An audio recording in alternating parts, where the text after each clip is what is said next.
l'a fait, il est troisième du Vendée Globe, c'est énorme. Quel soulagement pour Jérémy Bayou. 78 jours, 6 heures et 38 minutes, Jérémy Bayou grimpe sur la troisième marche du podium, après une régate toujours aux avant-postes, et malgré une série d'ennuis techniques en cascade. C'est un truc de marche, quoi, parce que c'est une course qui se mérite, c'est pas une course qu'on te donne comme ça, quoi. Il faut aller chercher chaque édition déjà. Et moi, ça m'a pris trois éditions. Et puis cette année, il faut chercher chaque mille, chaque mètre. Il faut se dépasser, il faut demander au bateau de se dépasser.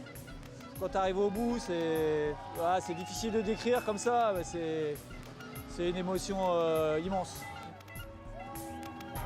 Après 2 abandons en 2008 et 2012, cette troisième participation au Vendée Globe sera la bonne, d'autant plus qu'il boucle le tour du monde en moins de 80 jours. Il faut chaque jour trouver les ressources pour juste aller atteindre le jour suivant, quoi. Et puis moi j'ai vraiment fonctionné comme ça. À un moment, je me suis dit il va falloir y aller au jour le jour. Donc au jour le jour, pendant 2-3 jours, ça va, quoi. Mais au bout de 70, voilà, tu tires un peu la langue. Il n'y a pas d'autre challenge de ce type-là, ça n'existe pas. En autonomie comme ça n'existe pas et je l'ai découvert. Cette troisième place, c'est une belle revanche pour le marin finistérien, expert en météo, excellent technicien et fin régatier, réputé pour son incroyable pugnacité. De la première à la dernière place, c'est dur.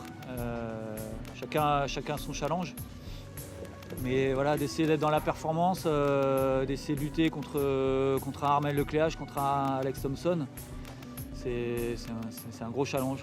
Ce sont deux fabuleux marins, donc il n'y a pas de honte à être derrière eux.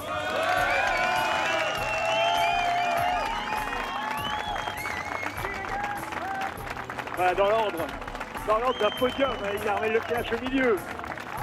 Quelle belle image de ce Vendée Globe 2016-2017. La 8e édition qui n'est pas terminée, il y a encore des marins en mer.